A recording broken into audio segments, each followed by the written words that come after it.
Hello, everybody. This is Eric Vierthaler of Vierthaler Studios back again for the next episode of Sit Down by the Fire. I'm here with my co-host, Ty from Junebug Films. We're here with our next special guest. Please introduce yourself. My name is Candice Rose. Thank you. I certainly do appreciate that. And I also certainly do appreciate you taking time out of your day to be here. Well, I'm thrilled to be here. Thanks for having me. And Oh, yeah. I guess Celia wanted to join the podcast today, so. Baby! Hiya. But yeah, I guess that you can say it's rather perfect. It is perfect. Very witty. Very witty. I love it. Thank you so much. But anyways, how about that you tell my audience what exactly is it that you do? First of all. I am an actor, first and foremost. I recently produced my first film and also had a big part in casting it. So that was exciting. Awesome. Yeah. I started out as an actor in it. And then when I realized they didn't have the money they needed, I stepped into my business shoes and got that money raised. And it was not easy. Not going to lie. The casting part was the most fun. Yeah, as a filmmaker myself, I completely relate to that because, raising money for your movie, that is one of the hardest parts about making movies. It sure is, especially when the writer-director only has one film out and, it made some waves, but not great waves. This one, forget about it. It's a masterpiece. And I'm super excited about it. We're in post right now. And we're going to start submitting to film festivals definitely by January. So awesome. Yeah. And then afterwards, do you know if it's going to go on like Netflix, Tubi, Roku? Oh, yeah. We're hoping to get an outright sale. This cast is stacked. It's got John Hugenacker, Cullen Moss, Jesse C. Boyd. It's got Christian Stolte from Chicago Fire, Rebecca Spence from Everything, Candyman, you name it. It's very exciting. Very exciting. Oh yeah, certainly. And so when you say Candyman, are you talking about like the original Jordan Peele? Okay, awesome. Yeah, which I have not seen the most recent one, it's just, how life has been going. But yeah, it's kind of unfortunately ironic you mentioned Candyman. It's because that, what happened to Tony Todd. It's a shame. Yes. It really is a shame. It is. Way to have started on the downbeat, dude. Sorry. It's just, no one's getting out alive. Nope. But yeah, I kind of felt like I should address the elephant in the room. And I also, and I also just felt like that my audience also would appreciate it. Definitely. So we all know that you were the mom in Halloween Ends and everything. So how was that experience? I guess to address that elephant too in the room too. It was unbelievable. It was my most fun project so far, probably because, I didn't know what I was getting into, to be quite honest. I submitted myself on Actors Access, which is crazy. And it was this feature film, SAG feature film, SAG scale +10, shooting in Savannah, Georgia. And I thought, and it didn't really give a lot of other information. It was called Cave Dweller. And I'm like, okay, I'll audition. I auditioned. When I was shooting in Atlanta, I was shooting Ordinary Joe for NBC. And I got that audition. I auditioned. And when I got a call back, I called my manager and he said, do you know what that is? And I said, yeah, it's Cave Dweller. He's like, no, it's the Halloween franchise. And I died. Wow. I died. I wish he wouldn't have told me before my callback, but it was with David Gordon Green, which was very intense. He is very intense, but he is very good. And he's an actor's director. So it was fantastic.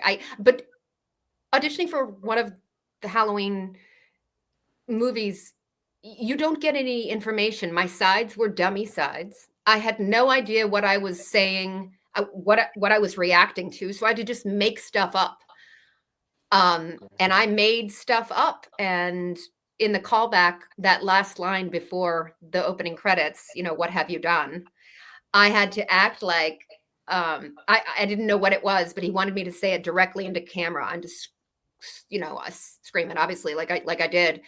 And I acted like the babysitter who I knew the kind of the situation, but this babysitter was there and I thought of something pretty morbid.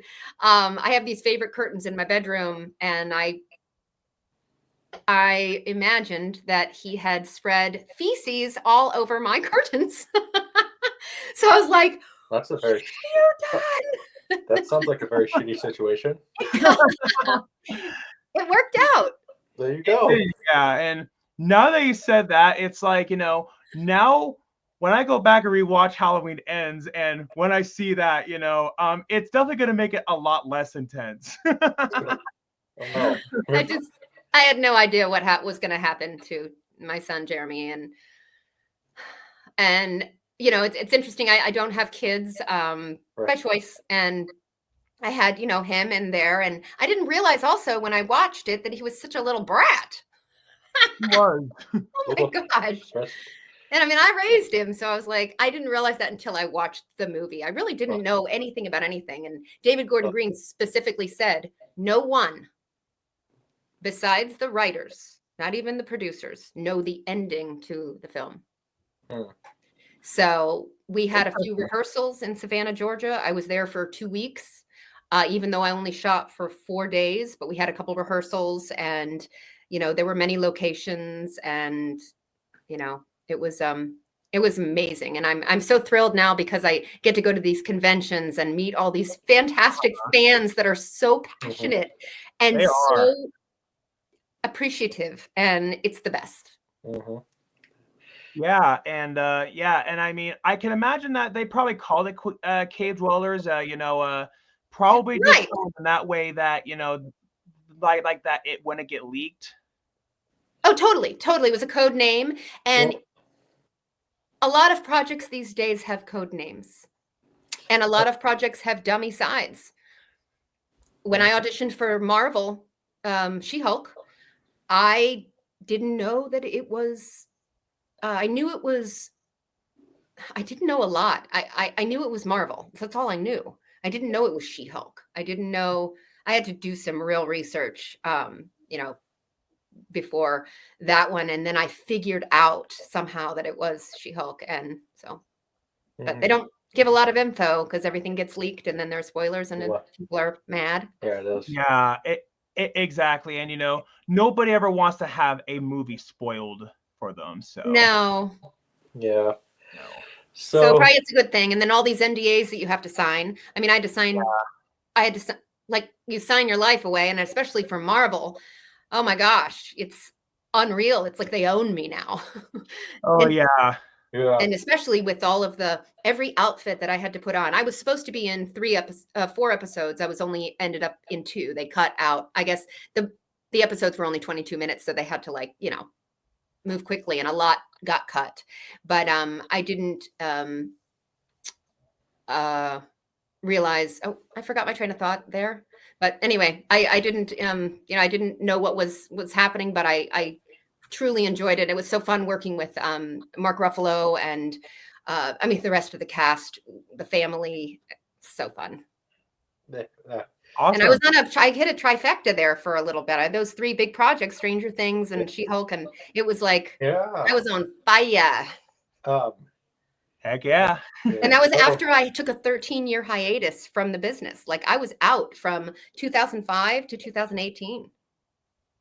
Oh wow! I mean, that's definitely quite the gap. So if you don't mind me asking, I mean, you don't have to share if you don't want to, but I needed a break. I was burnt out. I was living in Los Angeles. I was waiting for the phone to ring. I wasn't creating my own work. I was waiting to be called. I didn't have a great agent or agents. I didn't have a good team. I was super hustling, and living in LA. I was born there actually, and Oh, nice. yeah, and then I moved away, went to school, and went back to LA, and it's just that market is so huge, It is. and there's just so much competition, and you know, I was younger. I was in my, it was mid to late 20s, early 30s, and I thought to myself, this is not fun. It's rejection after rejection, and I just needed a reboot. I needed to find other interests because I was defining myself by my career, and it was very depressing. And so I decided to take a break, and I got a job in the corporate world, Okay. which was awesome because I ended up selling steel for a company called Ryerson's, a very large company, and I learned about business. And when I got back into acting, I'm now treating it more as a business than, you know, something personal, really. I'm a brand. So basically, you know, she's becoming one of the sharks now, right? Yeah, Or exactly. maybe she's more of an orca now, right? I don't know. I feel like, you know, I don't, there's so many factors that go into this business, and you really have to have a thick skin, and Yeah. you have to be confident, and you have to know your worth regardless of what anyone else says. And so I think the older I got, the more established I became within myself to just know that you're not going to be right for every part. Nope. You're No. just not. And the ones that I have filmed, the ones that I have been in, have all been right for me. When I look back, I'm like, oh, that was so right for me. But I'm always trying to, you know, fit my round peg into a square hole. Stupid. Well, Yeah, well, but yeah, as me as an actor myself, one of the things that I've, personally learned how to cope with it is that every no eventually will get you closer to your yes. Yep, that's how it works. uh, That's how it works, and you've got to have fun. Because if you're not having fun, get out. Exactly. This is not, or if you're doing it for the wrong reasons, if you're doing it for the fame, you're just never going to be satisfied. If you're doing it for the money, you're just never going to be satisfied. If you love the work, that's number one. And if you Exactly, can have fun with it, then even if you don't get something, at least you had fun. Yeah, exactly, yeah. And I mean, ultimately, at the end of the day, that should be why that you should, like, not just pursue acting, but I mean, like, just in life in general, you should only do anything simply because that you love it. Yep. Right. Yep. And the older I get, the more I realize, the things that I become happier because I get rid of all the things that I don't want, and I bring in more stuff that I do want. And you don't know that until you have experienced, it's getting older is awesome. I love getting older. I just turned 50 in January. I'm super proud of it. Boy, she looks amazing. Oh, thanks. Thank you. Yeah. And I don't plan on, people are getting all this work done to their face. Like, I can't do that because I have to have my lines and my expressions. So I can't, Well, don't change it. It takes me out of a lot. Like Stranger Things, I would have never booked that if they had me audition with no makeup, not a stitch, and I was very scary looking. But they want real and raw. And if you have, you're Botoxed up, or your cheek fillers, or your lips are done, you're not going to be on that show. And a lot of shows that I auditioned for, like this Ryan Murphy project, if you're touched up and done up, there are going to be a lot of things that aren't right for you. And those things I don't want. I want the real nitty gritty stuff. Yeah. Exactly. Yeah. And I play a lot of character roles. So I really enjoy,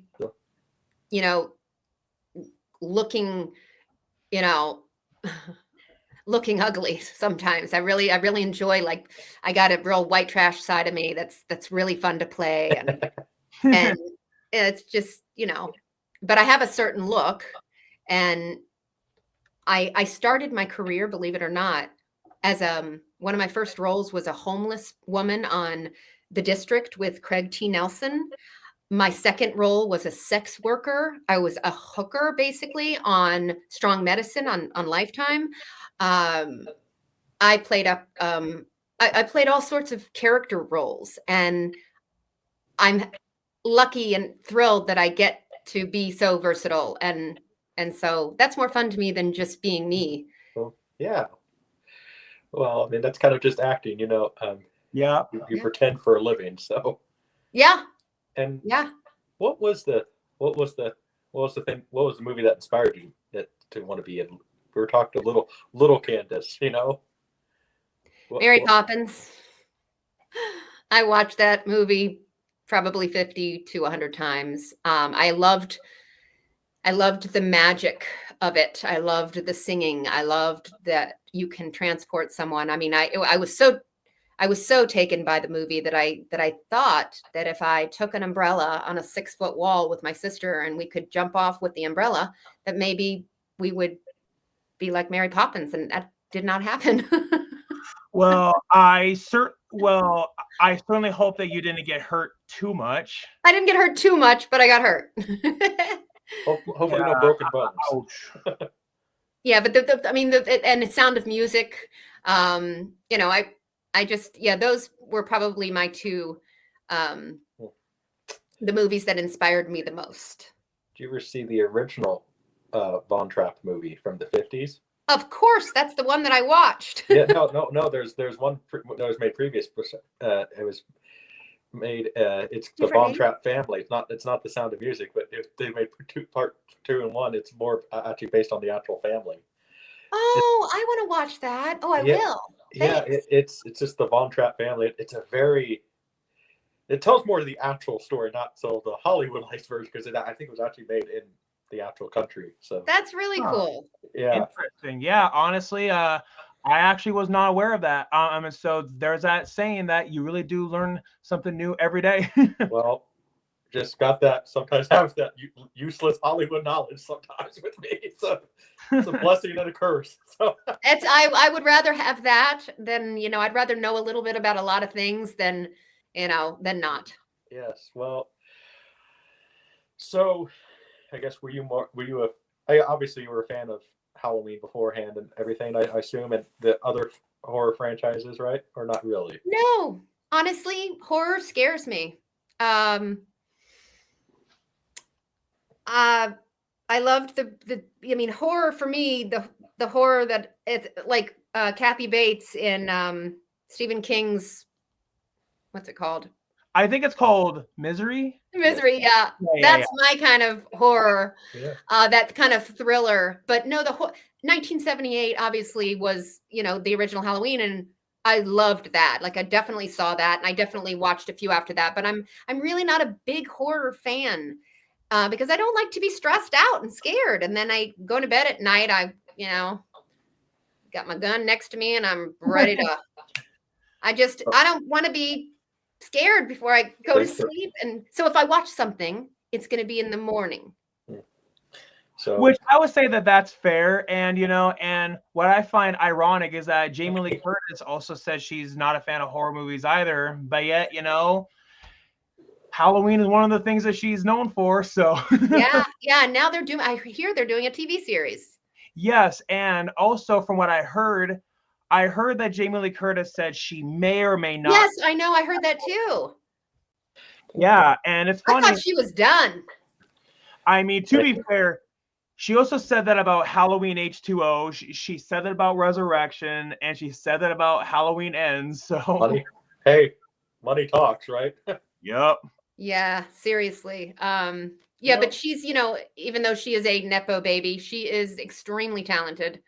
And I did not meet her, but I hear that she is one of the nicest people ever. The hair and makeup department talked about her all the time and said how incredible she is. So yeah, and I mean, one of the things that I heard what she did, like when she did her first horror con, which actually was huge, you know, knowing that she even did that. I mean, what she did the whole entire thing just for charity, and She made sure that every single fan that was in line, she made sure that every fan, you know, got their autograph. That's And great. yeah, I'm a big believer in that, because the fans are why we exist. exactly. Yeah. And I mean, even if she had to wait until 3 a.m. Oh, I love it. That's so cool. I'm hoping to see her at Halloween at 50 in 2028, because I will be there, and Awesome. feeling I don't know. I have a feeling she'd be there. It's 50. It's huge. Yeah. Why? Yeah. Well, I mean, going back to the autograph thing, I mean, Ronnie James Dio believed in signing every single autograph, and because he told Lizzie Hale, who this guy met her actually. He said he believes that, you know, you should sign every autograph because, you know, we're in the public eye. These people idolize us for who knows what reason. Yeah. But you know, we meant something to them, and if we are a jerk to them, they're gonna remember that for the rest of their life. I would never do that. I can't imagine. I love getting to know the fans. I want to know where they came from. I had people driving in from, 6-7 hours away to have me sign a She-Hulk comic book. They came to HorrorCon to see me for that reason, not for Halloween ends. And I signed posters, and it's I love the fans. And oh yeah. And reminds me of a story like that I heard of Victoria Price. She was talking about like how her father Vincent, there were times when those two would be out at a restaurant, and then fans would be lining up like all around the restaurant, wanting to get his autograph. And Vincent never once said, can I please finish my food before it gets cold? He never once said that. He signed every single autograph. Brilliant. And from what I heard, I believe it was his manager or his agent who said, sign every autograph. Is because if you don't have fans, you're not going to, you're not going to have a career that's going to pay for those bills. Right. Well, even as big as he was, Walt Disney even did it. He signed every autograph too. So that he's, because without your fans, you're not. Yeah, no, nothing in the it's business. So true. I did get an interesting package in the mail at my home.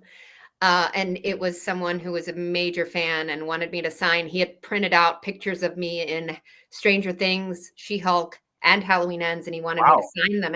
And he put a self-stamped envelope in there and everything. And I was a little tiny bit freaked out, just because it was, I guess my address is public. But at the same time, I would never not do that. I told a girlfriend about it. She's like, oh, hell no, do not sign that. That's crazy. And I'm like, what? I signed it all and I sent it back to him, and he's happy. Yeah. And if I can spread more happiness in this crazy world that we live in, I am more than happy to do it.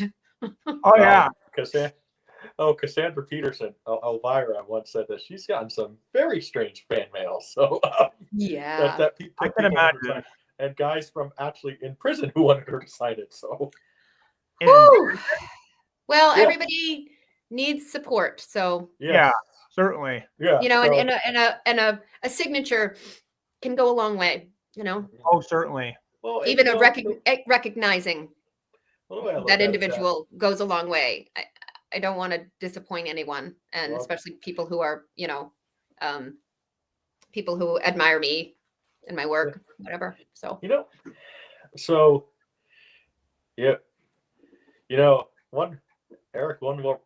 role I could see her in. What? I think, if they make a new Friday the 13th, maybe cast her as Pamela. Yeah. Count me in.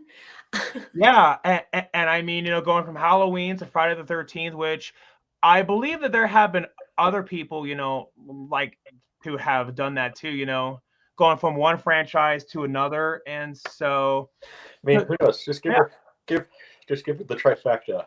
Have her in Halloween, Freddy. Yeah, I have been cast I have been cast in a movie. I can't say the name of it, but it's going to happen in spring of 2025, and it is a mix between Friday the 13th and the Goonies.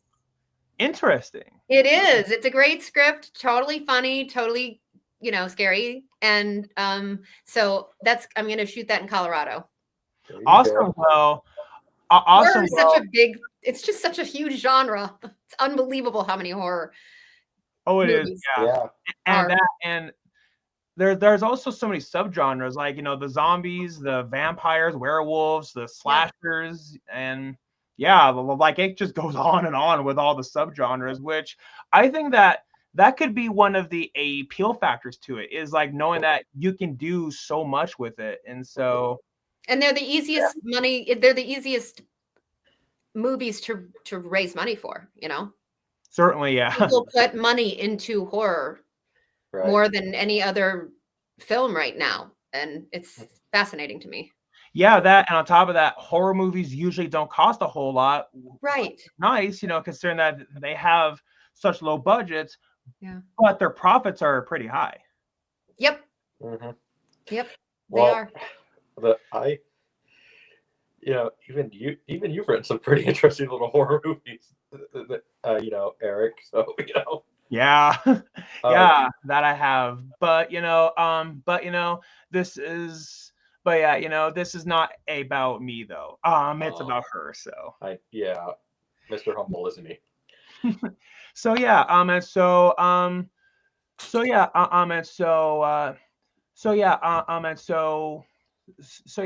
what exactly was your experience like, like signing your first autograph, and also even going to your first con? It was exhilarating.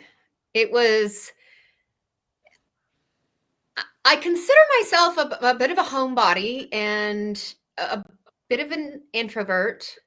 I love animals, people, sometimes not so much. But when I get there and everything changes, and then I'm super excited about people. I had people dressing up as, as Chrissy, my cheerleader daughter. And so we took pictures, and now we're friends on Facebook. And so it was really exciting. My first one was HorrorCon in LA last year.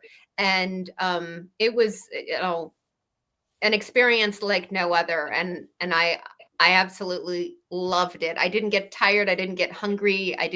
I was just meeting people, and I wanted to know where they were from, and they come from everywhere, and they're all walks of life, and they're all different ages, and they all have a favorite project of mine when they come up to me.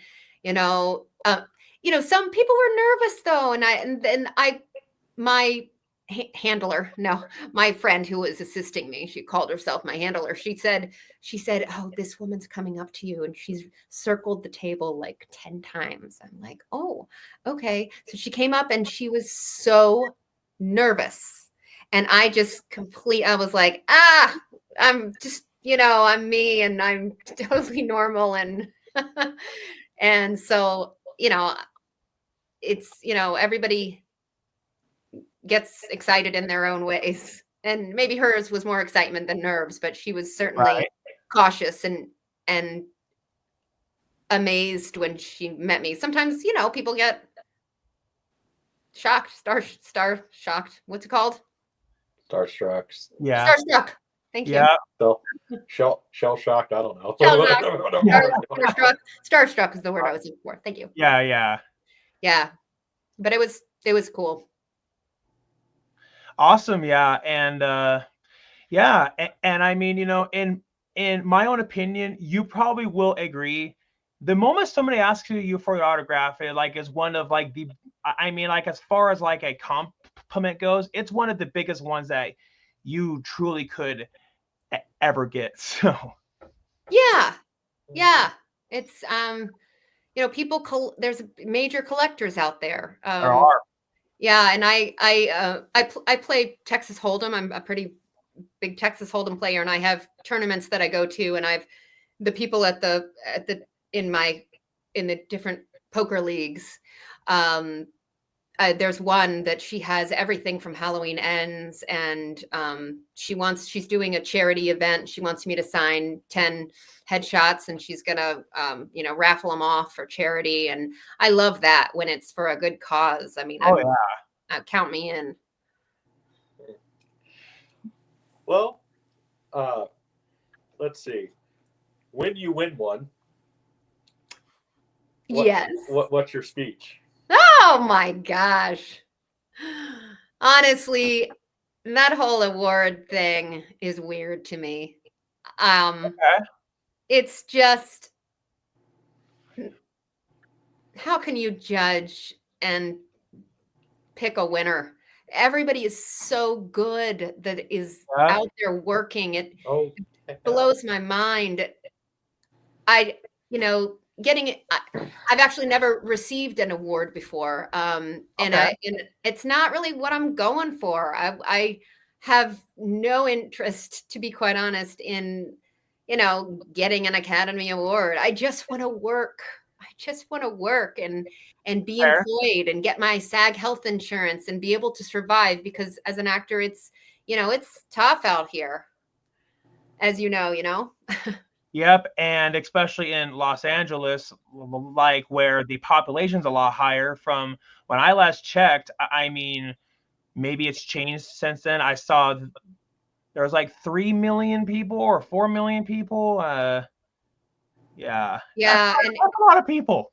But they did get, I believe they did just get some renewal of tax credits, and they're going to be spending a lot more because, there haven't been a lot of the productions have gone to Atlanta. And that's honestly where all of my projects I've shot in Atlanta, every single project except for the last one, which I just did in Mount Shasta, California.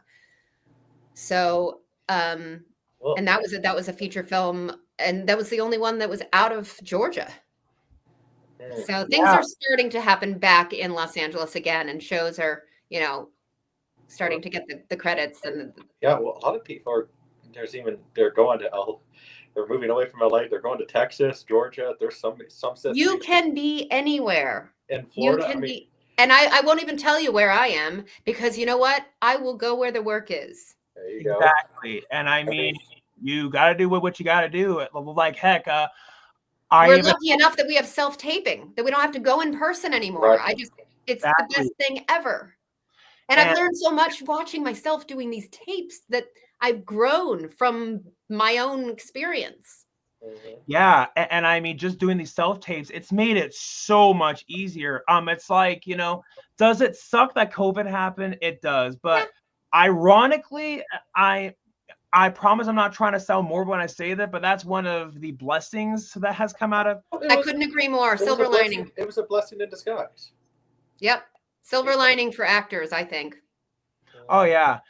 Certainly, yeah. And I mean, to imagine, like, say, 100 years ago, it was at that time, yes, you absolutely had to go to Los Angeles. But nowadays, but nowadays you don't have to. Like, heck, I even have heard of even places like Arizona, even, or like even and New Mexico is booming. I booked a film in New Mexico. It's been postponed for financial reasons, but it's a great role. The director actually was the editor on Sound of Freedom, and Cabrini as well. And so I'll be headed out that way. My sister lives there, so that's easy for me. Awesome. Yeah, and I did actually fly back. I did fly to New Mexico for a callback in person with Ethan Cohen. Ooh, nice. In February. That's amazing. It was amazing. I did not get it, but the experience itself, meeting him, and all the stuff that it's just, you wouldn't think he's like he is. It was so personal and so nice and so supportive, and it was really neat. So Riding in Cars with Dolls was the first movie. And then there's the sequel to that with Annie McDowell's daughter. That she's so fantastic. I'm blanking on her name, but it's the sequel to that movie. And I didn't get it, but I did look at the person who did get it. We're completely opposite in every which way. So I love that. And I love seeing who books roles that I don't, because oftentimes they're a different ethnicity or a different gender. And I'm like, okay, that works. I wanted it to be me, but writers, directors, producers, they have a vision. And if you don't fit into it, has nothing to do with you. Oh yeah, certainly. I had a similar experience, like where I auditioned for a play called Pot of Gold, like where the part that I tried out for like was the lead role of like, so the main character was like an older man, but was more of like but it was more comedy, and so and then I personally thought it would have been really funny if I played it in like the Jim Carrey route, doing like the physical comedy, and then Yeah. I then thought, hey, wouldn't it be funny if I, added in this, gag, even though it wasn't in the script. I still thought it would have been funny if I added in like having like back pain, because I thought, that would make sense. I didn't get it, and I am not gonna lie, it would have been nice to. Yeah. But I thought, hey, I can go see the play anyway, just so then that way I can show my support, Yeah. to all of the people. And then the person who they got ended up, not doing the back pain. And I was like, okay, maybe the reason why that they didn't go with me is maybe it's because of the whole thing about the back pain, just would have slowed the pace down. So perhaps pace is a big thing. Pace is so important in auditions, especially for episodics. And with the Ryan Murphy project that I auditioned for, I knew that it didn't have to be fast, because his stuff, I watched Dahmer, I watched the Menendez brothers, and it's all so real and raw, and there's nothing put on, and it's all so authentic, and it can be slow and it can be weird. Exactly. And that, I also guess it depends on what the director wants, and it also depends on what the casting director wants. And I guess it just depends on if it fits the narrative of the story that they're telling. So Yep. And on the streaming services, on network TV, that everything has to go so quickly.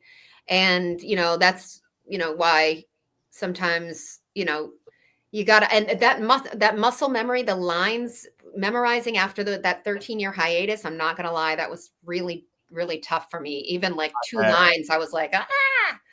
And now I'm memorizing 4 to 6 pages within 3 days, 2 to less than that sometimes. There you go. It's coming easier because I'm working that muscle again, but it took a while. And so me starting out with kind of small parts, smaller parts, smaller screen time, shorter screen time, it's where I'm where I need to be, Yeah, exactly. Yeah. And yeah, since I have ADHD, I mean, for me to memorize lines is pretty hard for me with that. And so I guess, just your own advice. What would be some advice that you would give to actors trying to memorize their lines? Here's how I do it. Okay. I first read the character breakdown to get an idea of what they want. Then I look at the script, and I take a page below each line, and I start out the other person's line. I say that line, and then I get my actual authentic reaction without looking at my next line. I then look at my next line, and I use whatever instinctually came up, and I say the line. Then I go down the whole script and do it like that. And I'm recording myself the whole time, because those first instincts are really important to note. And sometimes you can lose that when you're trying to, so I record it like that. And then I record the entire scene, everybody's lines, into my Twisted Wave app, so that I can play it. And I don't use any intonation. I don't use any emotion, so that when I'm listening to it, I can correct myself and coach myself. And Okay. that's when I'm listening to it, when I'm doing the dishes or doing the laundry or I'm doing something, or I wake up in the morning and I just play it and I want to hear it, because it's like a song. If you listen to it enough, you're going to memorize it. Mm-hmm. So I have that. And then I also have Cold Read app. It is the best most incredible app. It's Okay. changed my world because you can put your lines and their lines in there, and that's your reader. So you don't have to call a friend and have a live reader. It's so amazing. And then I'll just go over and over and over them again. And if I have a paragraph, I will say that when I'm driving, when I'm running around doing so, I'll just say it over and over and over, repetition, and listening to it like a song. So those are my tips for memorizing lines. It works for me. Yeah.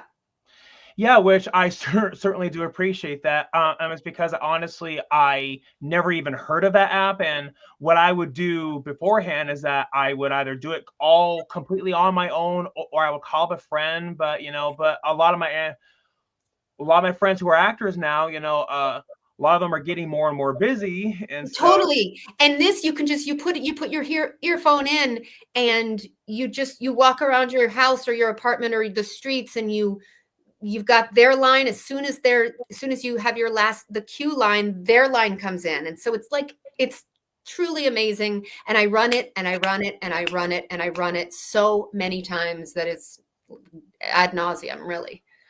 Yeah, and I really truly can't, and I really truly can't emphasize enough how much I appreciate you telling me about that app. It's because it's one of those things where I kind of wish that I would have known about it sooner. So I know. I've been using it for 2 years. Cold read, and that is it. And you can do the free one, but you can only put a couple of scenes on there, or 1 or 2 scenes. But if you have, I think it's $83.99 for the entire year, and you can put as many scenes on as you want. Pretty and reasonable. Just run it, keep running it, and that's there are a lot of them out there. There's Line Learner, there's all sorts of ones, but that's the one that I found to be the most effective for me. Right. Plus it goes over and over again. When you're done with your last line, you don't have to push stop and play again. It'll just keep running it. So you just keep running it. And it has a teleprompter option on there. So if you are unsure of what your line is, you can look down and it's going with you as you talk. That is cool. It's the coolest. Cat making me look very professional here. So no, what always helped me was just, I'm not an actor. I'm more of the producer actor, sort of, where like the Jack Earl Warner or Walt Disney, where like nice, not exactly the best actor, but what always helped me was just at least writing down my lines first, and then because if I write it down, I can usually memorize it. Actually, and that's why some people do that. It doesn't work for me. I think even I think Tom Cruise says something similar like that, because I think he has dyslexia, actually. Yeah, I think he does. And so he has to. I was not aware. Write it down, in his own way, but he memorizes his lines that way. So I do memorize word for word, because I don't want to offend a writer ever. Of course. And I memorized word for word for this Mount Shasta feature film that I just did, and he changed a lot when we were on set. He had me say different, so it takes a little bit of adapting. But if everything it's in your body, then it's gonna just work. It worked out really well. On some of the independent feature films, it's easier to throw some other stuff in there. But, if you're auditioning for an Aaron Sorkin TV show, you better be word for word. So I'm word for word. And then if they want to change it, they can, they change it up. But I don't want to offend anyone. And I want to be what they need.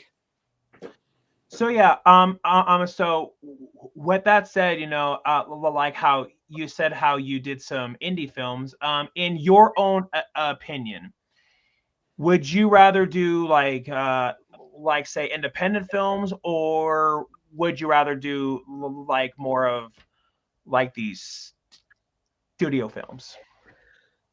I'd like a mixture of both, because they're both so different. Mm-hmm. I mean, the big studio stuff and the network TV and the big streaming stuff, that's, gonna, put food on the table more so than the independent projects. Although you know, some of the bigger ones, we're good to go. But my ultimate goal, honestly, I'd love to be on a procedural,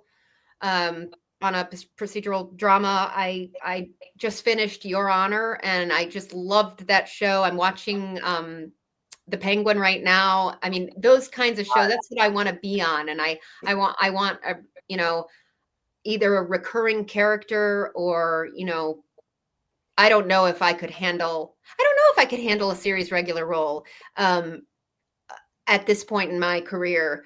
I haven't had many. I only had two auditions for series regulars in the last couple of years, and Okay. it's scary because you gotta be on top of it, and you know. So the recurring, you know, I don't know, a mixture of both.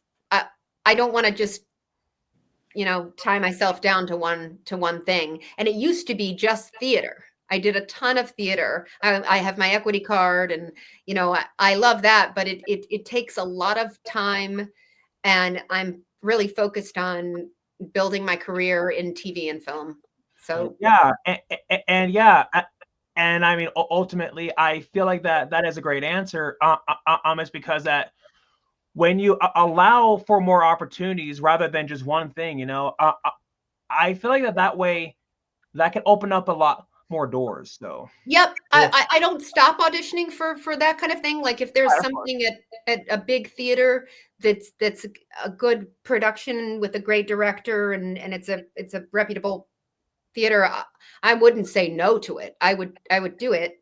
You know, because theater is amazing. I haven't done it in so long, and I remember how fulfilling it was.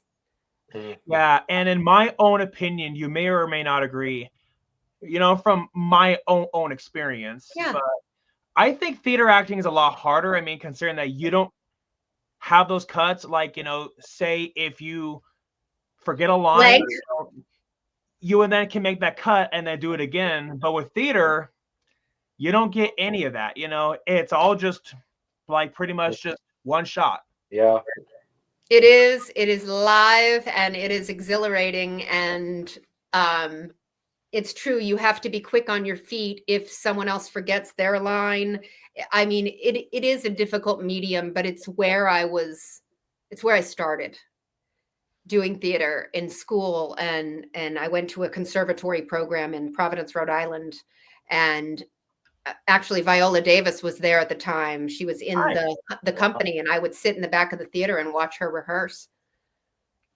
Nice. Richard Jenkins was directing, Dakin Matthews, Oscar Eustace, Peter Garrity. They were some great actors that I was able to hang out with for a couple of years while I was in the conservatory program. And I ended up on the main stage in a couple of shows, which were just so fun. But you know, and I think a mixture of everything is a good, you know, if you can get it, then yeah, certainly. Again, I just want to work, you know.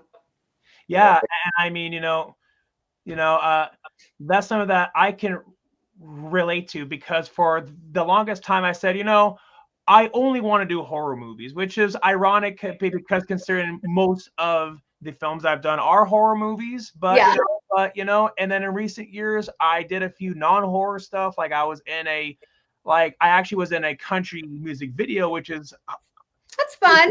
Which is really ironic considering that when I was a teenager, I hated country music with a burning passion. I hate it. And then fast forward all these years later, I would be in a country music video. So that's really funny. I mean, there's some country I like, but most I'm not a big country music fan.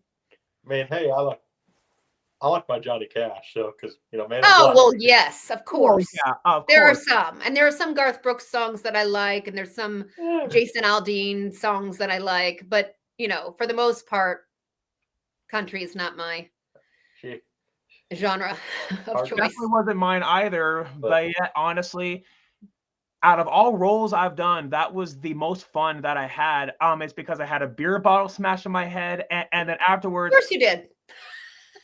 And afterwards, I then had a fist fight scene. So yeah, mean, you Well, can't beat that. That's the rite of passage. fight scenes are always fun to watch and shoot sometimes. So Oh yeah, certainly. And so with that in mind, what would you say is some kind of music that you like? Like, would it be pop, rock, rap, or what? I really like club music, Tiesto. I'm really into dance music. What they call it, EDM? EDM? I think so. Anyway, it's dance and club music. That's my she I love that. But I started to recently get in. My dad was a classical pianist, and I recently started to get into piano, listening to the piano, but pretty fast paced, or a lot of or acoustic guitar, kind of, and getting into that because I can think more, and I love to listen to it when I'm driving. But I love dance music, and then I love, of course, musicals, soundtracks. Phantom of the Opera, and there are a few that I absolutely love. So Les Mis, Yeah, well, you grew up in the 80s, so probably some hard rock and heavy metal too, right? Like some Def Leppard or something. So AC/DC, absolutely. I went to see them in concert a couple of years ago. That was awesome. Nice. Yeah, I listened to a lot of Jimmy Buffett because we used to go to the Jimmy Buffett during the summer and party it up. So a little bit of everything, I guess. I love Simon and Garfunkel. I love Jim Croce. That's kind of what I was raised on. My dad listened to those musicians, and so I kind of fell right in line with that. Right. Awesome. Yeah. And so what was your first concert? Oh, Police. Heck yeah. Did they? Sting. Yeah. Oh, wow. It was when I was 12, and then the one after that was I went to a concert at 12. I know, and then Sinead O'Connor.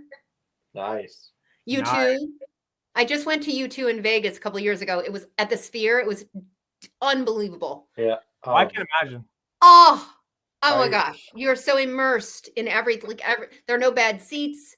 This Sphere is incredible. So the U2 concert was probably the best concert I've ever seen. Of course, I went to Prince. Purple Rain. Heck yeah. Wow. And saw him and I was young at the time. So he came out, he was in a steamy bathtub, and he came out in a weenie bikini, and I was like, woo! There you go. That's amazing. Yeah, it's just from sorry. I was gonna say, my first concert, it kind of counts because we actually couldn't afford tickets, so me and my dad just kind of hung out in the parking lot. Van Halen. Heck yes. David Lee Roth tour. So we kind of went, but we couldn't afford the tickets, so we just kind of hung out in the parking lot, but we could still hear. So you can still hear. Exactly. Yeah, there was one I heard in Milwaukee, Wisconsin, Snoop Dogg, and one of my girlfriends lives in Milwaukee, and she said that everyone was sitting on top of their cars right outside the stadium listening to Snoop Dogg do his thing. So that's amazing. There are ways to hear the music. There are, yeah. And tickets are so expensive these days. It's crazy. Yeah. Yeah, like it is. Like, there are people who have to give an arm and a leg for it. And it's like, I definitely do understand where they're coming from, but the other side of that coin is that I do understand, why they're so expensive. It's because that all those artists, they have to make ends meet somehow. So true. That's yeah. I mean, it's true, but people that's, I get it, and the one who I really want to see, I hope that he can actually, tour again, even if he tours in a wheelchair. Ozzy. Oh, yeah. That would be amazing. Because I mean, Gosh, I don't know if he's. Yeah, how are they doing? I don't even know. I've heard updates, but Ozzy Sitter says he's wanting to go, even if he has to tour in a wheelchair. He's just spinning around in a wheelchair. Does he want to do that? He says he wants to, but Sharon doesn't want to. So Sharon, I mean, Sharon's the one we hear all about these days, and her, Ozempic mess, and yes. But yeah, that would be neat. Well, I mean, but maybe she's concerned about his health. How rock and roll would that be? Just touring in this golden wheelchair, and you spin around, Iron Man. Yes, yes. Well, Jimmy Buffett did his last few concerts in a wheelchair. Mm-hmm. Yeah. Well, I mean, you got to do what you got to do, and as far as Ozzy's health, I mean, I can imagine that when he accidentally bit the head off of that real bat, I can imagine that must have. Well, no, that's all cured. That's all cured. He got his rabies shots. Oh my gosh, I can only imagine how he felt. It's because it was supposed to be a fake bat, but some way, somehow, a real bat ended up being in there. And then what was so funny was in that one movie, with Adam Sandler, they actually had Ozzy Osbourne make a cameo in it, and I guess it shows, just the kind of sense of humor Ozzy Osbourne has. And then in the movie, he actually bit the head off of a bat. Well, crazy. But the story, see, I want to see the Ozzy movie. That's what I want to see, because there's so many stories, like how he accidentally got a priest high one time. Oh, how did he do that? So this was with his first wife, and during the early Black Sabbath day. So here he is sitting there. The priest is talking to him, you're the devil and all this other stuff. It's there, and the priest starts eating the pot brownies. Eating the what? The pot brownies. Oh. And the priest starts eating them, and he actually eat so many. Now, yes, you can't overdose on marijuana. It takes a lot. But he started eating where he was actually starting to feel the symptoms. So Ozzy, who couldn't drive at the time, goes to the hospital and just leaves the priest at the hospital door and says, I'm probably going to go to hell for that one. Having a priest and that's hysterical. Getting a priest high. Or wow. It would be interesting to see a story about his life. I mean, they did the reality show, didn't they? Oh, yeah. Yeah.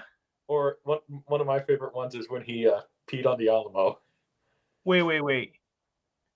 Yes. That happened? Peed on the Alamo. Well, he said that. Well, first of all, it was Ozzy, so he was. Sharon took his clothes because was trying to, not have a drink at all. But then he decided to wear Sharon's dress and peed on the Alamo, got arrested, and got banned from the Alamo. But then a lot of people in Texas admitted then that heck, we do that all the time because that's how we remember it sometimes. Too funny. Only in Texas. Wow. Seriously. I never heard about that. So. Oh, well, no, there's so many stories. I watched that metal show and a lot, and they would sit there and talk about some crazy Ozzy stories because sounds like it. He's a legend. There's no doubt about it. Well, that guy, it's not. This next album should definitely be called 9 Lives because. Right. Certainly, yeah. Wow. I mean, I of course heard of him biting the head off of bats, and I also heard about how he did so many drugs, which is one of the reasons why like that he talks the way that he does. And what is so funny is that when he sings, he sounds just fine, but it's just when he talks, in real life, he's born to be a singer. Certainly, yeah. Right. Certainly, yeah. No, that's one thing I want to see with all these rock biopics now. I want to see the Ozzy movie,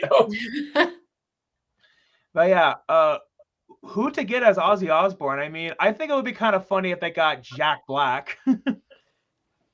Oh, that would work. Yeah. He can probably do anything. Yeah, and I mean, considering that Jack Black already is a musician, so yeah. I honestly think they should get the guy who played Ozzy in The Dirt. I don't know if anybody. I don't know if you guys saw that. I didn't. It's on Netflix. It's about Motley Crue. It's called The Dirt? Yes, it's based on their book, and Okay. it's. I mean, the timeline is kind of all over the place with that movie, but I still liked it. I mean, it's an '80s tribute movie. So that's how I kind of look at it, So Love the 80s. Yeah. Oh yeah, certainly. And 80s music. That's another big one for me. Well, you guys had better music. Yeah, for sure we did. For sure. I love 80s. That's, a staple in my playlist. Yeah, and I mean, considering that was a whole 10 years before I was born, but I mean, even then, I can say, man, like there were like so many great movies that came out in the 80s, and on top of that, like there were so many great songs also like that came out at that time too. What I appreciate though is like, especially in the independent circuit, like even Stranger Things, it's it's kind of coming back a little bit, and because how many songs now from Stranger Things that are actually hits again, Yep. Yeah. I mean, and songs that weren't popular in the 80s that are now hits, Yep. Yep. Even the Milli Vanilli song from the freaking Menendez Brothers monster movie. That one that he played at his parents' funeral. Oh my gosh. And now it's playing all the time on the radio. So Milli Vanilli is back. Yeah. And yeah. But still lip syncing. It is true. Movies they can bring something back, and then they have to pay the royalties, of course, and that's a big deal. Oh, yeah. Yeah, right. And I mean, even with The Lion King, which which Ty knows, I've made it very transparent, like that is one of my, like, if anybody were to ask me what my favorite movie is, it definitely would be on there. And really, yeah, it's not like I named my dog Simba. I saw the Broadway show, and it was incredible. The animals that they had out of they were people, and it was extraordinary. And they came down the aisles in New York City. I just never forget that show. It was. Oh yeah, certainly. And and funny you say that, because I actually will have my chance, to see it on Broadway in July, and so I'm great. So yeah, you're gonna love it about that. But anyways, you're gonna love it. Oh, I'm sure that I will. But the movie actually had this song, like The Lion Sleeps Tonight, and then because of that movie, that song actually became popular again. So cool. So cool. Certainly, yeah. So if you had to pick a Broadway show, something tells me that The Phantom of the Opera probably would be your favorite, right? I liked Wicked, but I loved Phantom of the Opera. I mean, I saw Cats, of course. It was on for so many years. I haven't seen a lot recently, but The Phantom of the Opera was my all-time favorite when I was growing up, for sure. And Guys and Dolls, of course, I loved. I did play Miss Adelaide in Guys and Dolls, and awesome. That was amazing. Oh, I can imagine. Yeah, it was the perfect character for me. Yeah, and funny that you said Cats, because the first thing that came to my mind was the movie, and also that, and and also knowing that Ty, has his cat in front of him, and yes. I know she's making me look so professional here right now. She's perfection. There you go. You heard that, Celia? Celia. Yeah. Is it Celia? Celia. Celia, you're a good little kitty cat. Yeah. Yes, you're a good little girl. I was jokingly calling her my yellow friend. Hi, baby. I could definitely, but yeah, I could definitely see that. Yeah. So I'm assuming that you have seen the Cats movie, right? Yes. And your thoughts? Oh, wait. The cats? No. The one where they CGI like the cat costumes, or if you don't want to say costumes, but like they took the musical but you CGI. Oh no, I didn't, and maybe I had a reason for that. Yeah. No disrespect to the movie or the guys who made it, but like maybe it would have been best just to maybe make cats actual animated or something, not live action CGI, because it's When did it come out? like 2019. Oh wow. Yeah, no, I didn't see it. Maybe well, I need to.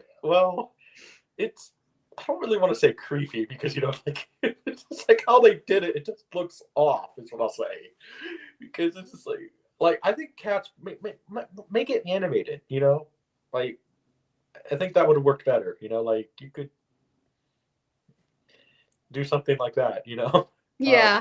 Yeah, certainly. And yeah, one of the things that I heard happen is that one of the people actually like was wearing their wedding ring, and then they were going to CGI it out, but then somebody forgot to take that out of the movie, and then therefore they had to pull the movie out of theaters just so and then they could go back and fix that. Oh wow. Oh God, hey, I can imagine how much of a hassle that must have been.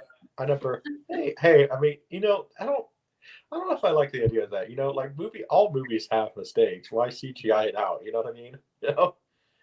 Because like there's a shot in Jaws where like Roy Scheider's character, Chief Brody, has a wedding ring on, and in the next scene he doesn't. Or like there's the scene where he grabs a blue blanket, and then next shot it's a brown blanket. So it's like, who really cares? The continuity. Yeah, you can always find stuff. Well, movies are always going to have mistakes, so. Oh yeah, certainly. Like there's a scene in Jurassic Park. It's right as soon as the raptor gets into the kitchen, you briefly can see a human hand touching its tail. Oops. Well, easy. Well, I mean, and and even as much as the perfectionist as Stanley Kubrick was, even right. the Shining has mistakes. Like yes. during the helicopter scene where you have that great shot, you could see the helicopter. So but do we really want to CGI out that? No. Yeah, and it's also the actor's responsibility as far as continuity goes. Like, I was just shooting that Mount Shasta movie, and it's not called Mount Shasta. It actually, I can't even say what the name is yet, but it when I was we're eating at the dinner table or cooking pancakes or whatever, you kind of you really have to be helpful to the editors when you're doing something. And I've been at a few dinner scenes in some of these independent films recently, and if you're going to say something on a certain line and bring up you got to do it on that line every time. So it makes it's difficult to do, but the more you do it, the better you get at it. I love one thing that Brad Dourif said during eating scenes. He decides he's not going to eat because yeah, because he said the reason why is if you have to do it over and over again. He says he had a really bad experience when he started eating a lot, and then that is fair. So he decides during eating scenes he's just not going to eat. A lot of people, you'll notice, actors pick at their plates. Just they kind of pick. Right. That is fair. In my last few dinner scenes, I've actually eaten, and I've really been very careful to try to get that exact bite on that exact same line, and then tiny bites. Right. Yeah. Well, hey, and I mean, to be fair, there definitely will be some actors who will be on a diet, and there will be some who are trying to lose weight, and so for them to do that for their health, I would say that that's completely understandable. Yeah. Well, yeah, I have a hard time. I can't even put on weight, so I'm the opposite of most women my age that are, I just went and got my blood tested, and just to make sure I'm not dying, and I'm not. I'm fine. Everything came back normal. Awesome. Awesome. Yeah, but I mean, I'm the thinnest I've been ever. And I just can't seem to eat enough. And they did tell me one thing. They said, we need you to eat more red meat. So I guess I have an iron deficiency. So I'll work on that. I had a burger last night. Awesome. Well, hey, I mean, you got to do what you got to do, right? Yep. Just maybe have it rare, right? Yeah. Oh, I love it rare. And I love sushi. There you go. I love to eat. I love food. I do too. That's one of the reasons why I like this coat, because I could actually fit in it. So, because I'm a big guy. And the winter's coming, and we're gonna. It is, yeah. Back it on. Just being part Swedish, I'm just naturally a big guy. So. But, yeah, and so with that said, what are some of your favorite foods? Oh, sushi. I love Thai food. Gee, thanks. I love a good filet with asparagus. Texas Roadhouse has some really good bread with the dipping, and there's nothing I don't eat except for liver. By the way, which is understandable, but as soon as you mention Texas Roadhouse, it instantly gets me into that mood. So, by the way, Eric, when you go down to when you move down to Atlanta, we're going to a place in Branson. Okay, yeah. Fun. Lambert's. By the way, I hope your catching skills are good, because they actually throw rolls at you. Okay, well, I mean, Lambert's is a good place to eat up there in Branson. So,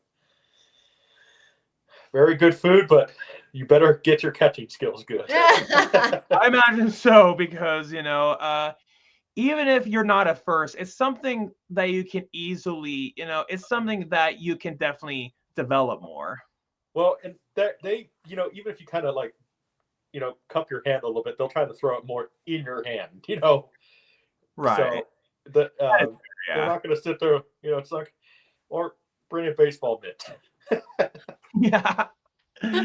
Exactly. Yeah. That's definitely a pretty funny thought. But hey, I mean, I definitely wouldn't be surprised if some people actually went out and did that. But no, man, I just like eating. But probably chicken. I have to go with chicken wings. Oh, those are amazing, and especially over at Buffalo Wild Wings.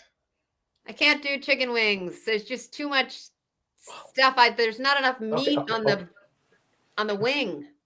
Yeah, that is fair. I'm always picking, and it's such a mess. And I'm boneless. Boneless, yeah, but it's still the skin. It's just fat. And I know it's hard to digest, and I know it's not good for you, so I stay away from wings. Which is fair. And I mean, you got to do what is best for your health, so. Yeah. I just don't like the side. I used to just eat the edges of the Kentucky Fried Chicken or whatever. I used to only eat the sides, and my parents were always like, "What are you doing?" And I would never eat the middle. I would just eat all the outsides. Mm-hmm. And it was so good, but I don't do that anymore. Yeah. Let's see. Well, I don't know. Eric, what else should we talk about? Okay. So if you had any dream role, what would that be, and why? That's a loaded question. Gosh. I mean, there's so many actors out there that are doing such incredible roles. Mob wives and honestly, I'm watching so many different TV shows right now, and I can see myself playing so many different roles. I loved Ozark. What's her name? Emery. Was it Lisa Emery? Or Dale Dickey. Those kinds of roles. Real blue collar, kind of rough around the edges, tough as nails. I love that kind of a role. I love what goes against my look, because I have a certain look that I tend to fight against, because oftentimes I'm too upscale looking for something, or and I like to go opposite of what I am, because that's more fun for me. Right. Yeah, and and after seeing Halloween Ends, I mean, like, just That was pretty me. yeah. I mean, it was very me. It was, and that's why it was so easy to do. Not the bar scene where I had that monologue. That was not easy. Oh, I can imagine. That was not easy. No, because I didn't know what he wanted. I didn't know that in the script the whole town ostracized. The character. I didn't realize that all of that had happened. I didn't know, and they didn't tell me. They didn't fill me in on that stuff. So it was tough to do. But what was the question? What would be your dream role, and why? Oh yeah, well, I mean, those kinds of characters, like Ozark kind of characters, and that. But I was saying Halloween Ends was very much me. It was just a woman running around. At the beginning, there's just all that action, and I'm trying to get things ready, and I just really channeled my mother for that role. And I think I was going to say before, but I lost my train of thought. I don't have kids, and when I was running chasing Jeremy, and after he scared me, came out of under the stairwell, I ran.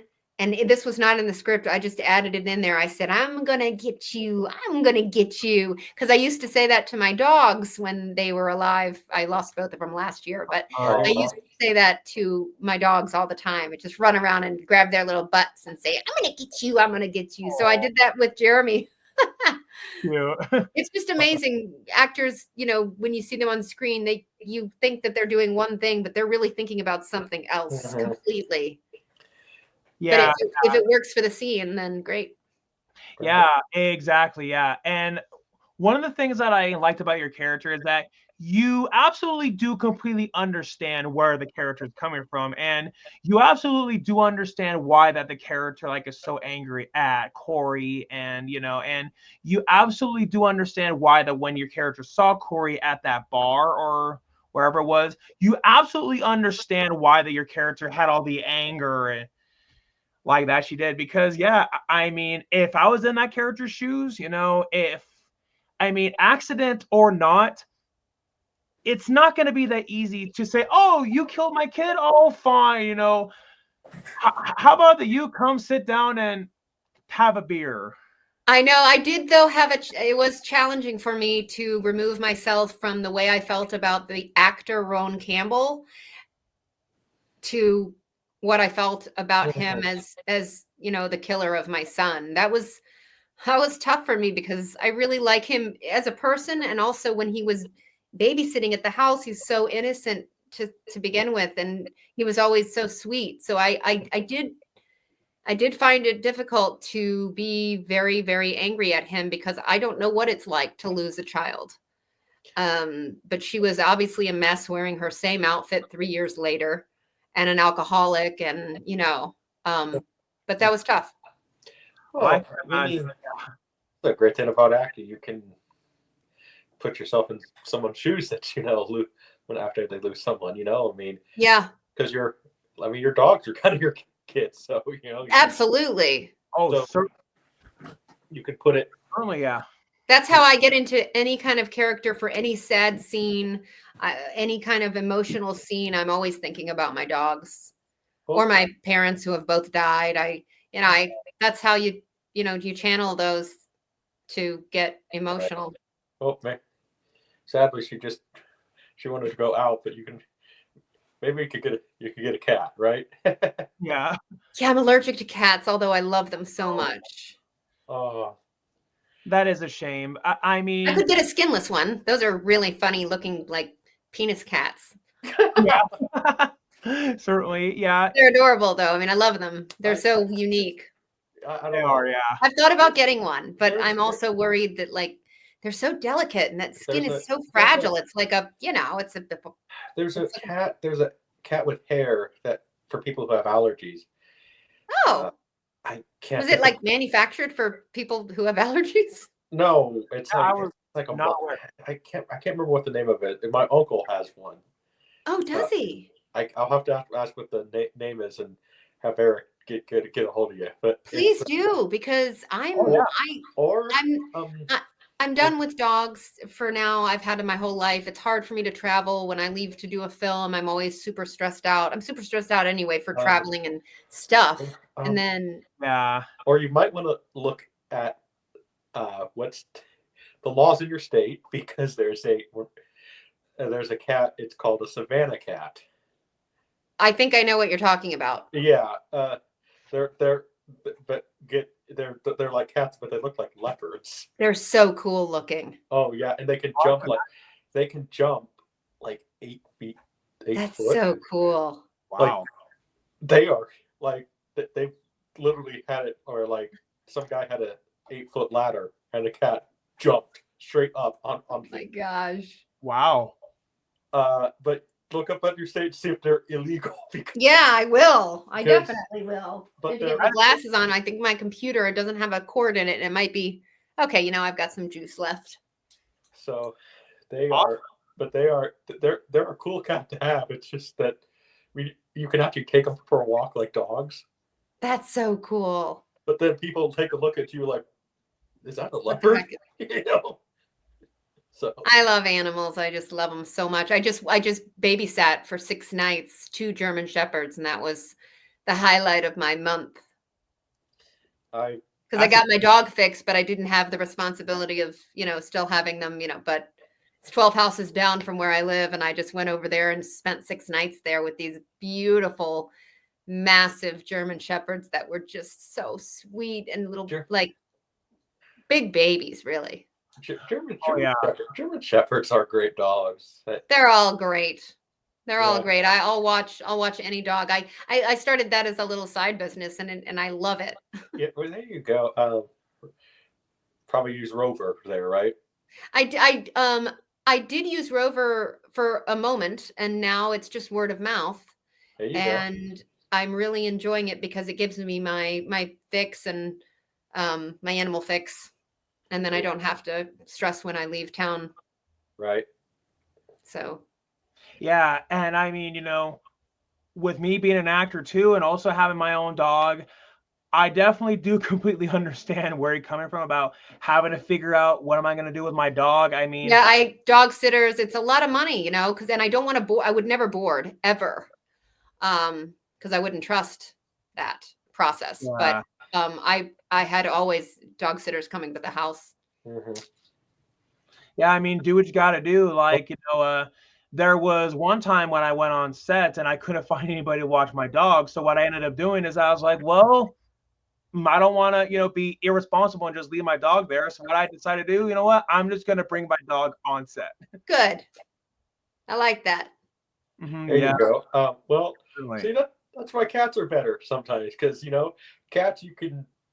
Yeah, you can leave them for a while and then put their food and yeah. And you usually, I mean, cats will kind of fend for themselves a little bit. It's so true. Dogs are like humans. Well, more like babies. But they're so, they are, and they have separation anxiety. Well, at least mine did. So that was, an extra stress for me. And I'm already such an empath anyway. It's hard. Well, so does Simba, your dog. Yeah, my dog definitely has separation anxiety. Like, baby. There were times when I would, be on set, and there were sometimes I would, have my dog be in my car, and I would be gone for just a little bit, and I made sure that I had my windows down and all that. But yet, Simba, my dog, would be whining and crying that even I would just be just he would like right outside my car and just walk away for a little bit. He would get all upset, and so I mean, hey, but it's a sign that they love you, though. For sure. Unconditional. Okay, and the cats sometimes have to decide if they like you that day. Oh, for sure. Cats have an attitude. There's definitely an attitude difference. That's why I love that. Well, that one's sweet. That's one sweet, but another cat I have, I like him because you never have to dress him. He's a tuxedo. Aww. And so awesome. Is he feisty? A little bit. He's kind of. He always wants to go outside, but we're not letting him outside obviously this time of year because it's cold. But he'll always sit there sit by the door, look at you, just do this, and then, like, no, you're not going to be allowed outside. It's snowing or it's raining. Baby. But then then he'll say, okay, well, I guess I'll sit by you. But then if like you start petting him, then he like actually he likes it for a little bit, and then like he'll give you that little love bite. So that's so funny. They're cats, or heck, maybe another animal that we could get a lizard or something, right? Lizard. Something that takes care of itself more, Yeah. I mean, for now, I'm just focusing on, my auditions when they come in, and my side job of dog watching, and I also have a side job as a recruiter. I'm a headhunter for a company, so I work as a manufacturing recruiter, which I absolutely love. Nice. Got to have side gigs because this. And then when you want coaching, I want to be able to afford coaching. I want to be able to afford acting classes. I'm always in class every week. And I get coached often for bigger projects. I didn't get coached for Halloween Ends. That was just, I pulled that right out of it was just so me that, I had a few friends audition for the same role. Oh, wow. Oh, yeah. That's interesting. It was weird. So she came to the theater with me on October 14th to see it, and So and the rest is history. Is history. When you did Stranger Things, did you get to meet David Harbour or anything, or? I did not. No, I Mason Dye, who was the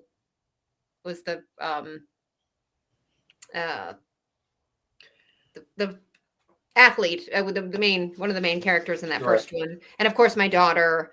I saw Winona, but I didn't get to meet her. Right. I saw Lucas, of course. He was in the church, but no, I didn't really meet a lot of the major cast, and I didn't eat on Halloween Ends either.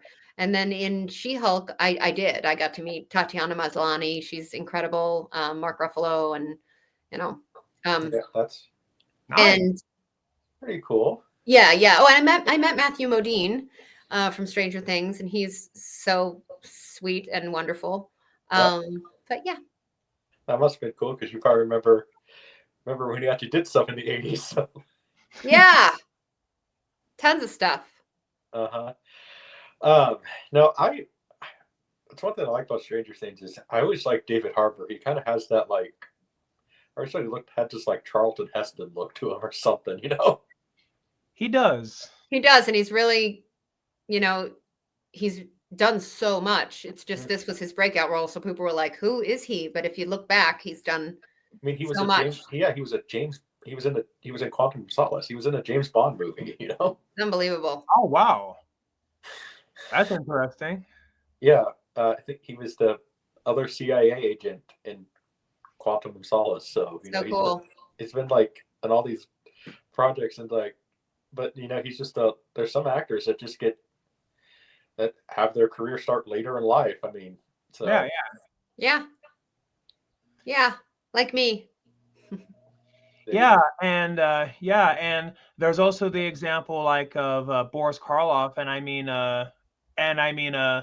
Boris, didn't finally get his name out there up until when he was 44. And well, Bela Lugosi was 49. So. Yeah. 49, yeah. And even Tobin Bell, I mean, Tobin Bell started acting when he was in his 40s. And then it wasn't until when the original Saw came out, like he was in his 60s. So, and it really goes to show like that, hey, if there's things you want to go do like that, It's never too late for acting, especially. You can act until you're dead. Exactly. They're always going to use an 80-year-old, 90-year-old. Well, and that's why I will never retire from this career, because what am I retiring from? Right. Exactly. There's no reason. It's not something, Who knows? Who knows? Maybe she will get a leading role someday. Yeah. Who? You, yeah. Oh, maybe. Maybe. It's happening. Yeah. Well, you mentioned you'll be on, like, maybe been on one of those series. I've been watching Tulsa King or something. Maybe you could be on there, work with Stallone, right? Yeah. Oh, that's been a great series to watch. So. Have you guys seen Your Honor? I have heard of it. I've seen a little bit of it. So. Bryan Cranston. I mean, my friend Cullen Moss is in it. It is so good. And then The Penguin is so good. If you haven't seen that on Max, I have seen a little bit of The Penguin. So, but I mean, the Menendez brothers too. Monsters was incredible. Dahmer was incredible. I like dark stuff. I'm not really into comedy. I think, I want to see that guy do after he does the Ed Gein. But I think it'd be really interesting if he did John Bonet. Mm-hmm. Oh yeah. Because that could be interesting. Totally. Interesting too, because it's unsolved, and then there's so many evidence to sit there and say that the family didn't do it actually. I know. And so so interesting. Yeah, and so I hope after Ed Gein he does that because I did like Dahmer did you see the Menendez brothers? I did see that Monsters. I did. It's just all the acting. It was just incredible. Well, and now they're talking about the Menendez brothers. Have you heard the update on the case now? Yeah, I mean they're gonna resentence, and I think they should get out. They possibly will get out because of new evidence, and they've been model citizens. And I'm like, a lot of people are saying, oh, they shouldn't get out. And I'm like, well, they've been in prison for 30-something years. I mean, that's like, And what happened to them? I mean, come on. I would have done the same darn thing. Yeah. Well, sorry. I mean, yeah. Not sorry. I mean, I'm just mad at them because they ruined Fright Night 3. Because they were going to make Fright Night 3, but then the murders happened and Roddy McDowall was in. I didn't know that. That's funny. I also did not. So that's why Fright Night 3 actually did not happen. So interesting. I didn't know that. So, and yeah, no, I mean, that's the thing is, there's so many great parts out there right now, and that's that thing that I've been telling this guy is you don't have to move to LA to do it now, because Georgia has a scene. I mean, Texas has a scene. Kansas, where I live, is New Mexico. New Mexico. Kansas right now is trying to get a 30% tax incentive to film here. Nice. That's what Chicago has. And also Nashville and Louisiana, New Orleans. That's where they shot Your Honor, was in NOLA. So and I think even Florida's about to have it. Every state, and I'm glad, because there's just more work for more actors. Because and plus, come on, it's going to be nice to sit there. Maybe going to be nice to maybe say, oh, this movie takes place in Kansas, and like, oh, they actually filmed in Kansas. So cool. Sometimes you can, there's some movies that I've seen that are actually shot there, and it's like, that's not Kansas. And we had to hide the moss trees in Savannah, Georgia for the Haddonfield, Illinois, which there is no Haddonfield, obviously, but they had to hide the moss trees and make it look like just like in the original Halloween, where there's a shot where you could clearly see a palm tree. Oh my God. Yeah. And it's like the verisimilitude can only go so far. It's like, I'm in the Midwest, so Illinois is not that far, but like, it's like, oh, there's a palm tree. We don't have palm trees in the Midwest. That's crazy. And, it's one of those, so it's like, Huh. I mean, the only palm trees we have is like maybe people who grow the fake palm trees. Yeah, and also even in the original Sonic the Hedgehog, when there were a few scenes that took place in Montana, which is ironic, it's because that's where I'm at.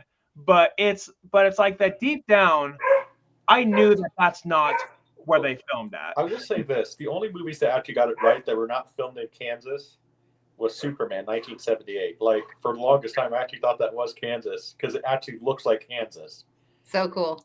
And then Amazing. obviously that was filmed up in Canada. So cool. But like, I'm like, that's the thing is they haven't never filmed an actual Superman movie here in Kansas. So. And that's really surprising. I mean, considering that that's where a lot of it takes place. So. Right. Is Simba trying to tell you something? That's mine. Oh, that's yours. Yes. Oh. Usually in this room, you can't exactly hear him. So. Is there a food need or a water need or a walk need? No, I think Mama showed up. So. Oh, okay, good. Fair, yeah. Well, I'm always concerned about the animals. Oh, that's okay. Fair. That's okay. Which is fair, but yeah, I also do want to be considerate of your time. Yep. And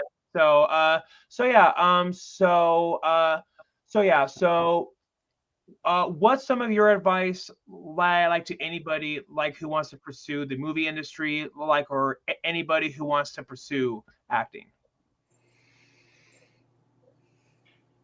Stay in class, watch as much as you can, create your own work if you can.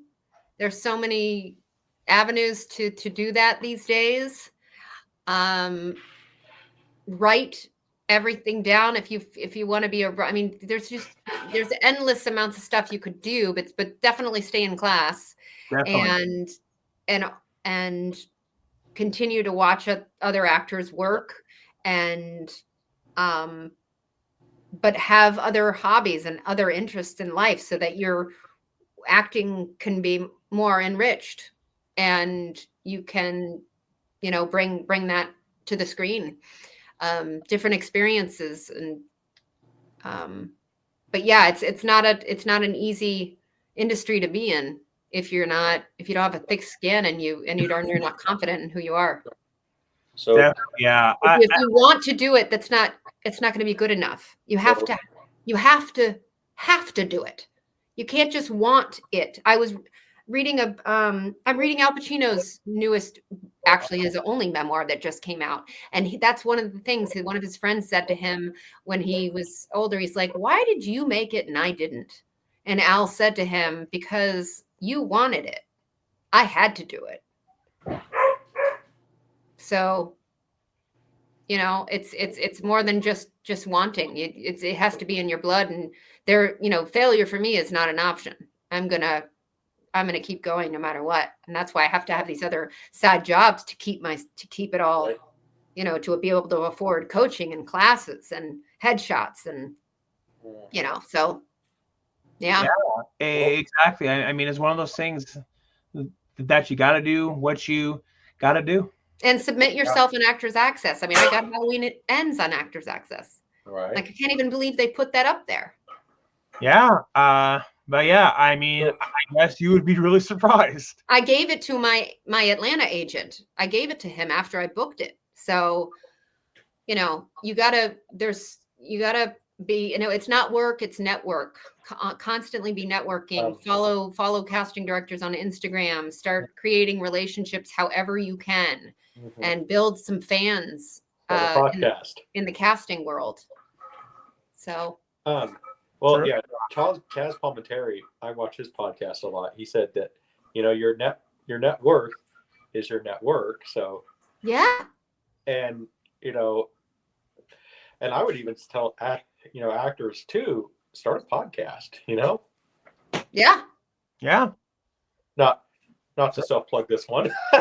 No, but so many people are, and it's great. I had Podstars reach out to me, and they wanted me to sign up with them so that people like you could pay to interview me.